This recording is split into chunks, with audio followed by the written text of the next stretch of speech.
Le catcheur professionnel moyen est un homme ordinaire qui endosse le rôle d'un dur, d'un dangereux et d'un dur à cuire. Et si nous vous disions que certains catcheurs professionnels étaient en fait des durs, des dangereux et des durs à cuire dans la vraie vie? C'est vrai, nous parlons de certains de vos catcheurs préférés qui ont été membres de gangs et qui ont toutes sortes d'affiliations à la rue. Qui sont ces gars? Et quelle est l'histoire de ces membres de gangs qui sont devenus des stars de la WWE? Restez avec nous dans cette vidéo pour le découvrir. Pour entrer dans le vif du sujet, rien de tel que l'emblématique Conan. Ce n'est probablement pas le nom le plus familier de notre liste, mais cela ne veut pas dire que Conan était moins spécial. À son apogée, ce mec était l'un des parcours les plus uniques, les plus grinçants et les plus fascinants du catch professionnel. Oui, le même mec qui roulait avec la NWO, portait des bandanas et faisait des promos qui vous faisaient lever la tête et prêter attention. Mais avant tout cela, avant la WCW, avant la superstar de la lucha libre, avant qu'il n'appelle les gens Arriba la Raza, il n'était qu'un débutant qui essayait de se faire un nom dans le monde sauvage du catch. Et le voyage n'a pas été facile. Le catch de Conan a commencé au Mexique, ce qui peut surprendre certaines personnes, étant donné qu'il a grandi à Miami. Mais c'est là que tout a commencé. Après avoir été entraîné par Rey Mysterio Sr., oui, l'oncle de Rey Mysterio. Conan s'est mis au catch comme une évidence. Il avait le corps d'un super-héros et l'énergie de quelqu'un qui avait attendu toute sa vie pour percer. Il ne se contentait pas d'entrer sur le ring, il y faisait irruption. À la fin des années 80 et au début des années 90, il est devenu célèbre dans le catch mexicain, en particulier avec l'Universal Wrestling Association et plus tard avec l'AAA. Les foules l'adoraient. Il avait le parfait équilibre entre les mouvements puissants et le style tape à l'œil, sans compter qu'il avait l'air d'un type avec lequel il ne fallait pas se frotter. Les promoteurs le savaient, les fans le savaient, et tous les adversaires qui ont eu à se mesurer à lui sur le ring le savaient aussi. Mais voilà le hic. Toute cette dureté n'était pas seulement pour le spectacle. En effet, Conan ne se contentait pas de jouer les durs à cuire à la télévision. Ce personnage venait tout droit de la vie réelle. Avant les coups de poing et les body slams, Conan vivait dans les rues de Miami. Il a grandi au milieu des gangs et ce n'était pas un simple bruit de fond. Il était en plein dedans. Adolescent, il vivait cette vie rapide et dangereuse qui se termine généralement par une tragédie et non par une victoire. À l'âge de 14 ans, Conan était déjà en prison. Pensez-y, 14 ans, déjà enfermé, déjà impliqué dans le crime, la violence et les drames qui accompagnent la vie de la rue. Il était sur une route à sens unique qui ne menait nulle part, mais d'une manière ou d'une autre, la route menait dans une direction différente. Après avoir purgé sa peine et s'être engagé dans la marine, Conan a eu une nouvelle chance. Et c'est là que le catch est entré en jeu. Il a trouvé un nouveau but, une nouvelle identité et une nouvelle voie qui n'impliquait pas les flics et les photos d'identité judiciaire. Et merci pour cela, car le monde du catch avait besoin de Conan. Lorsqu'il est arrivé à la WCW au milieu des années 90, il a apporté toute cette expérience de la vie réelle avec lui. Et c'était évident. Il ne s'est pas contenté de jouer le rôle du bagarreur de rue, il était ce type. Les bandanas, l'argot, les promos de dur à cuire, tout était original. L'authenticité de Conan lui a permis de se démarquer dans une compagnie remplie de stars. Quand il parlait, les fans l'écoutaient. Quand il se battait, on y croyait. Il a rejoint la NWO, l'une des écuries les plus emblématiques de l'histoire du catch, puis a participé à la création des Filthy Animals avec Rey Mysterio Jr., Billy Kidman et d'autres. Tout au long de son parcours, il a gardé le même style, sans fioriture. Qu'il obtienne la victoire ou qu'il se fasse sauter, il a toujours gardé le cap à 100%. De la vie de gang à la royauté de la lucha libre, l'héritage de Conan est réel, brut et inoubliable. Ensuite, nous avons New Jack, qui, comme vous pouvez vous en douter, avait une touche de réalisme dans son personnage déjanté. Avant de sauter des balcons et de lancer des armes comme un fou à l'ECW, New Jack vivait une vie plus folle que tout ce que l'on peut imaginer pour la télévision. Né Jerome Young, New Jack a grandi entouré de violence, et pas celle du catch caricatural et exagéré, la vraie, la violente. Très tôt, il s'est mêlé à des gangs, a côtoyé des foules dangereuses et s'est attiré toutes sortes d'ennuis. Nous parlons ici de crimes brutaux, de bagarres de rue, de tout ce qu'il faut. Ce n'était pas pour attirer l'attention ou pour être cool, c'était pour survivre. Quand New Jack disait qu'il se fichait de tout et de tout le monde, il le pensait vraiment. Cette attitude n'était pas un personnage de catch inventé par quelqu'un, c'était ce qu'il était vraiment. Vivre cette vie l'a rendu dur d'une manière que peu de gens peuvent comprendre. Lorsqu'il est entré dans le monde du catch professionnel, New Jack n'était pas un débutant qui espérait se faire un nom. Non, il était déjà un homme qui avait vu des choses que la plupart des gens ne pouvaient même pas imaginer. Le catch n'était pas son échappatoire, c'était juste un autre moyen de libérer le chaos qui couvait en lui. Il a débuté au début des années 90 sous la direction de Ray Candy, et la réputation de New Jack n'a pas tardé à se répandre. Très tôt, il s'est associé à Mustafa Saed pour former The Gangstas à la Smoky Mountain Wrestling.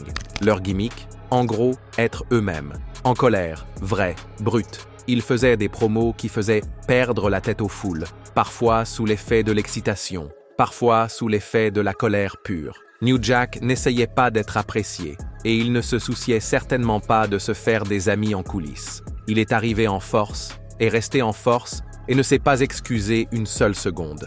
Mais c'est en arrivant à l'ECW que New Jack est vraiment devenu une légende. Et pas le genre brillant et poli. Nous parlons ici du genre de légende dont les gens parlent à voix basse dans les vestiaires et sur laquelle ils racontent des histoires abracadabrantes pendant des années. À l'ECW, New Jack a pris le catch hardcore et l'a porté à 11. Le passé de gang de New Jack ne faisait pas seulement partie de son histoire. Il était dans son sang, dans chaque coup de chaise, chaque plongeon au balcon et chaque bagarre sauvage. Lorsqu'il disait qu'il allait blesser quelqu'un, les fans le croyaient, car la plupart du temps, il le faisait. Qu'il s'agisse de prendre des risques insensés ou d'être impliqué dans des incidents de tir tristement célèbres, New Jack vivait sa gimmick comme personne d'autre ne pouvait le faire. Il était sauvage, imprévisible, dangereux et 100% inoubliable. En parlant de catcheurs inoubliables qui ont eu un passé tout aussi inoubliable, jetons un coup d'œil à la vie d'Eddie Guerrero. Dans ce cas, il ne faisait pas directement partie d'un gang, mais les démons qu'il combattait étaient tout aussi dangereux. Derrière le sourire éclatant, les lowriders et l'attitude « lie, cheat and steal » se cache un homme qui a failli tout perdre à cause de la dépendance. Et quand nous disons tout, nous voulons dire tout. Son travail, sa santé, sa famille, tout était en jeu. Mais ce qui rend l'histoire d'Eddie si puissante, c'est son retour. Sa chute a été douloureuse, mais son ascension, c'était légendaire. Reprenons depuis le début. Eddie est né dans la royauté du catch. En tant que membre de la célèbre famille Guerrero, il avait pratiquement le catch dans le sang. Dès le départ, il était naturel. Il était vif sur le ring, habile au micro et débordant de charisme. Que ce soit au Mexique, au Japon, à l'ECW ou à la WCW, Eddie fait tourner les têtes partout où il passe. Les fans l'aimaient pour sa technique brillante, sa passion et cette étincelle ludique qui le rendait si agréable à regarder. Mais en coulisses, les choses étaient hors de contrôle. Le programme de voyage brutal, les punitions physiques constantes et la pression de la performance ont fait des ravages. Eddie a commencé à abuser des analgésiques et de l'alcool. Et lentement mais sûrement, la dépendance a commencé à prendre le dessus. Ce n'était pas seulement des soirées tardives et des fêtes, c'était aussi des accidents de voiture, des spectacles manqués et une tempête grandissante qu'il ne pouvait pas contrôler. La WWE a finalement dû le libérer en 2001. Un moment à la fois déchirant et nécessaire. Eddie avait touché le fond. Et c'est là que la chose la plus folle se produit. Eddie n'a pas abandonné. Il a fait face à la douleur, a assumé ses erreurs et s'est battu bec et ongles pour se désintoxiquer. Il s'est fait aider, s'est appuyé sur sa foi, a reconstruit ses relations et s'est remis en forme. Il a lutté sur la scène indépendante et à la Ring of Honor, prouvant à tout le monde, et surtout à lui-même, qu'il en avait encore sous la pédale. La WWE lui a donné une nouvelle chance et l'a remercié, car la suite a été l'une des plus grandes rédemptions de l'histoire du catch. Lorsqu'Eddie est revenu, il était plus vif que jamais. Son travail sur le personnage a atteint un tout autre niveau. Il était charmant, sournois et hilarant, mais aussi profondément humain. Les fans ne se sont pas contentés de l'acclamer, ils ont ressenti sa présence. On pouvait voir la passion dans ses yeux, l'amour qu'il avait pour le spectacle et la gratitude dans chaque match. Il n'était plus seulement un gamin Guerrero faisant honneur au nom de sa famille. Il était en train de construire son propre héritage. En 2004, cet héritage a atteint son apogée. Eddie Guerrero a remporté le championnat de la WWE en battant Brock Lesnar, oui, le Brock Lesnar, à No Way Out. Malheureusement, l'histoire d'Eddie a connu une fin tragique lorsqu'il est décédé en 2005. Mais même mort, son héritage reste bien vivant. On se souvient de lui non seulement comme l'un des plus grands catcheurs de tous les temps, mais aussi comme un symbole d'espoir, de rédemption et d'authenticité brute. Eddie a montré que même lorsque la vie devient moche, il y a toujours un moyen de s'en sortir si l'on a du cœur. Et Eddie Guerrero avait du cœur. Passons rapidement à un type nommé MVP. C'est un nom de ring plutôt arrogant pour n'importe qui, n'est-ce pas? Eh bien, Montel Vontavious Porter avait tout à fait le droit d'être arrogant compte tenu de son passé. Avant les chaînes en or, les costumes de marque et l'entrée en scène de Balin, MVP ne menait pas la grande vie. Il vivait au bord du gouffre.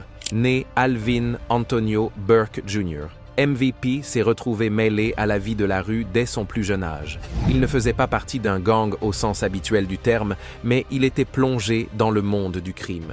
Et il ne s'agit pas d'affaires mineures. À l'adolescence, MVP commettait des vols à main armée et s'est retrouvé pris dans une affaire de kidnapping. Oui, un enlèvement. À tout juste 16 ans, il a été condamné à plus de 18 ans de prison.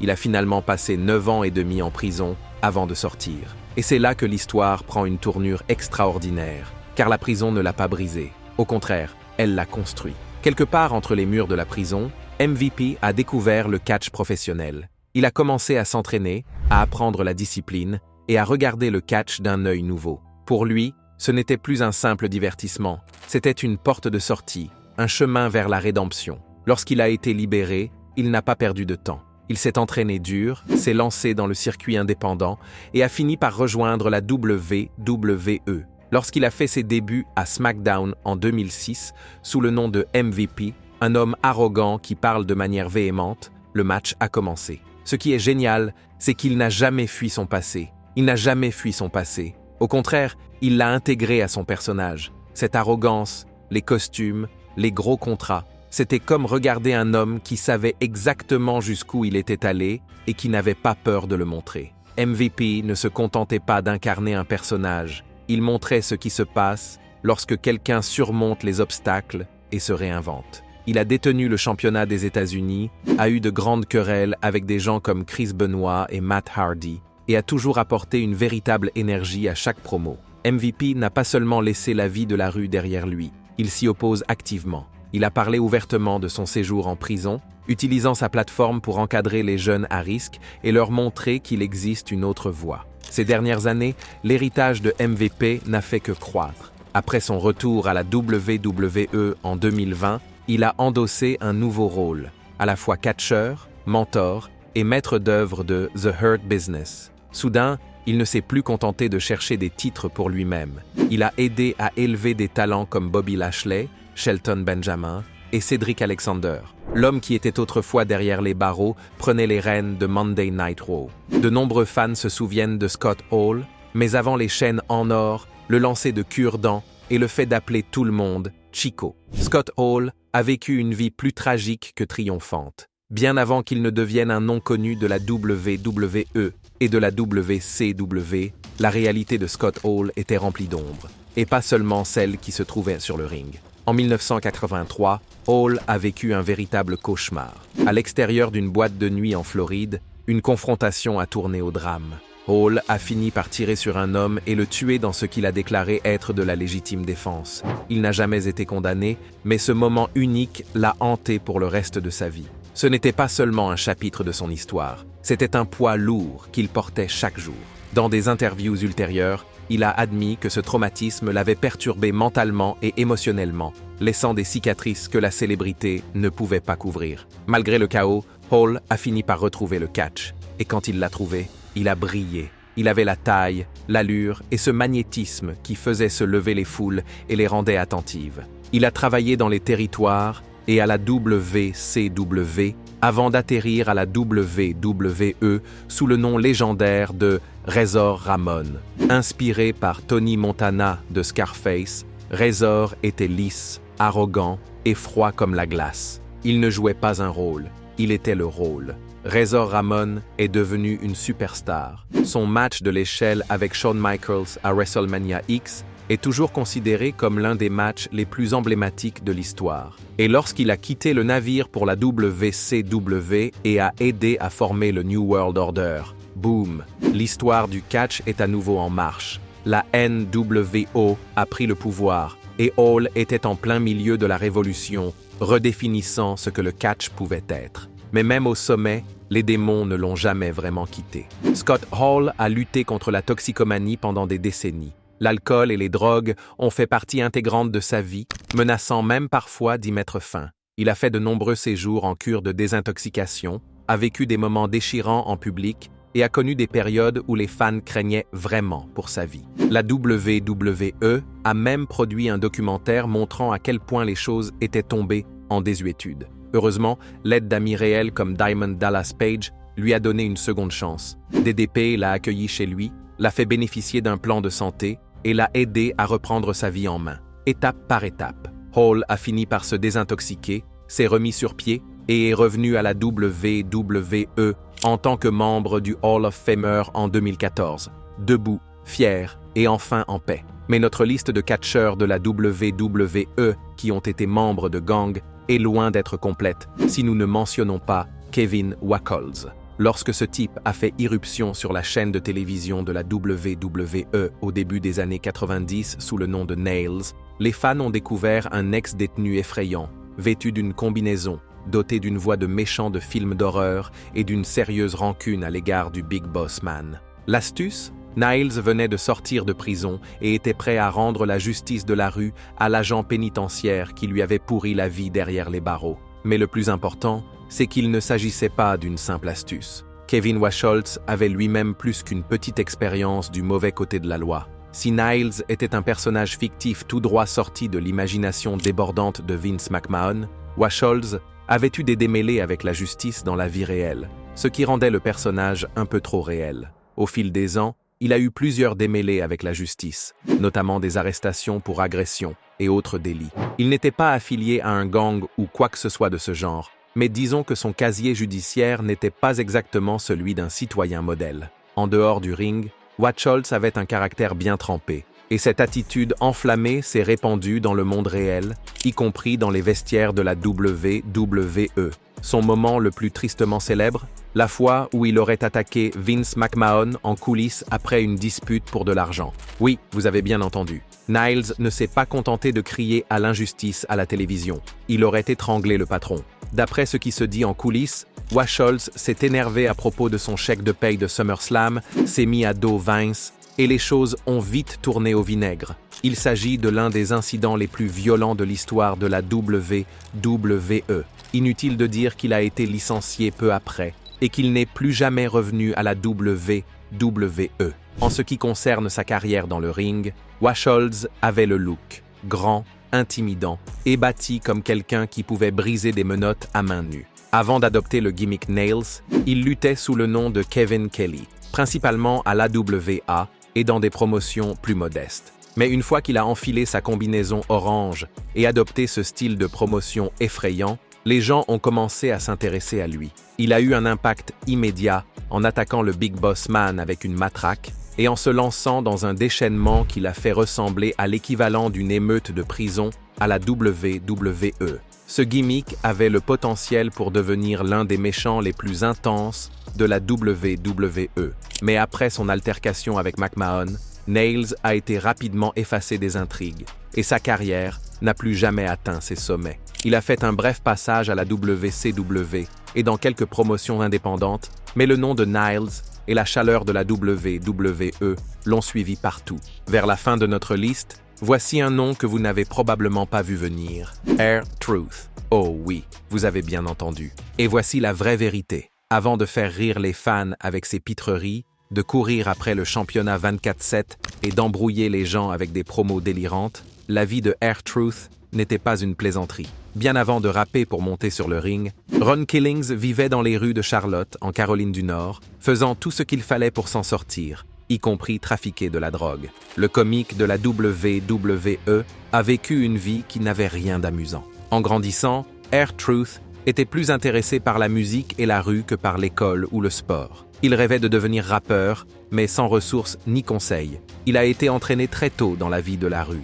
Il a commencé à vendre de la drogue, s'est impliqué dans la criminalité et s'est retrouvé en prison à plusieurs reprises. Il a passé plus d'1 an en prison, coincé dans un système qui ne se souciait guère de savoir s'il s'en sortait ou non. Mais Ron avait quelque chose de spécial en lui. Pendant qu'il purgeait sa peine, il a commencé à réfléchir à ses actes. Il savait qu'il ne fallait pas se contenter d'arnaquer les gens dans la rue et de frôler la mort. Mais c'est le catch qui lui a donné une véritable chance de rédemption. Il a été introduit dans le monde du catch professionnel par Jack Crockett, un ancien promoteur de catch qui a vu en lui un potentiel. Ce moment a tout changé. R-Truth s'est lancé dans l'entraînement et a commencé à faire parler de lui à la fin des années 90. D'abord chez les indépendants, puis à la WWE sous le nom de K-Quick, et plus tard à la TNA. Et n'oublions pas qu'il n'était pas qu'un simple comique. Il est entré dans l'histoire de la TNA en devenant le premier Afro-Américain champion du monde des poids lourds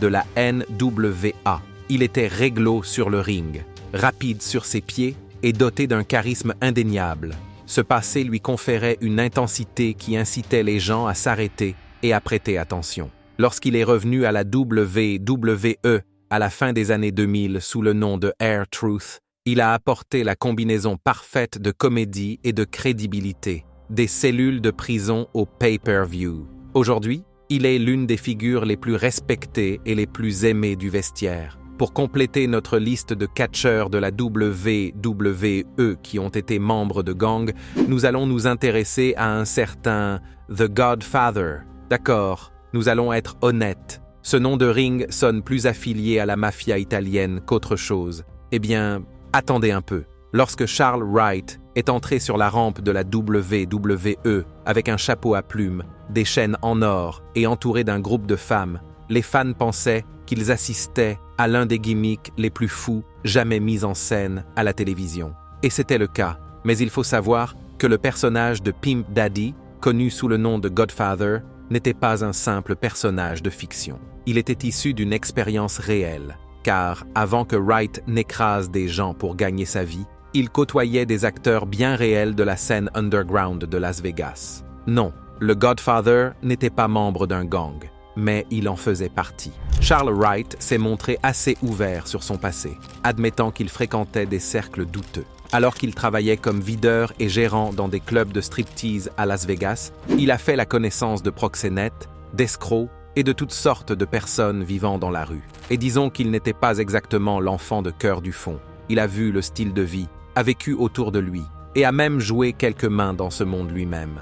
Alors, quand la WWE lui a demandé de faire monter la pression et de créer un personnage avec une allure de rue et un style de proxénète, il n'a pas eu besoin de jouer. Il n'avait pas besoin de jouer la comédie. Il lui suffisait d'être lui-même, à 11. Mais avant tout cela, Charles Wright a commencé son parcours de catcheur dans un état d'esprit très différent. Il s'est entraîné à la fin des années 80 et a débuté en tant que Soul Taker à Memphis, avec une peinture faciale sombre et une ambiance plus sombre. Lorsqu'il est arrivé à la WWE au début des années 90, il a subi quelques changements. D'abord, en tant que Papa Shango, la menace vaudou qui maudissait les catcheurs et faisait cracher de la substance noire à l'Ultimate Warrior. C'était effrayant, exagéré et totalement différent de ce qu'il deviendrait plus tard. Après quelques changements de gimmick, dont un passage dans la Nation of Domination sous le nom de Kama Mustafa, Wright a finalement trouvé l'or avec The Godfather. Ce personnage était un pur exemple de charisme, de style de rue cool et de démesure sans équivoque. Il se rendait sur le ring avec ses femmes, proposait à ses adversaires de passer une nuit avec les femmes au lieu d'un match et gagnait les fans avec des phrases comme « Pimpin' ain't easy ». Le proxénète n'est pas facile. Le gimmick était scandaleux, certes, mais il était aussi authentique, d'une manière que les fans pouvaient ressentir. Charles Wright était le Godfather, et cette saveur de la vie réelle donnait au personnage toute sa force. Le Godfather est devenu l'un des éléments les plus appréciés de l'ère de l'attitude, suscitant des rires, des applaudissements et même un bref règne en tant que champion intercontinental. C'était un gimmick qui aurait pu échouer s'il avait été forcé, mais parce que Wright lui a insufflé son propre charme gagné dans la rue, il est devenu le favori des fans. En dehors de l'écran, il a toujours su rester authentique, gagnant le respect des fans et des catcheurs pour être l'un des hommes les plus détendus et les plus sincères du milieu. Aujourd'hui, Charles Wright est plus souvent derrière le bar de son club de striptease de Las Vegas que dans le cercle des catcheurs, mais l'héritage du Godfather perdure. Il est la preuve vivante que les meilleurs personnages sont parfois issus de lieux réels et que l'intelligence de la rue peut se transformer en or du ring quand on a le charisme nécessaire. Et voilà, les catcheurs de la WWE qui sont d'anciens membres de gangs. Lequel de ces noms avez-vous été le plus surpris de voir figurer sur cette liste? Faites-nous part de vos impressions dans la section des commentaires et avant de partir, n'oubliez pas d'aimer cette vidéo et de vous abonner à Ring Rivals pour ne pas manquer les prochaines.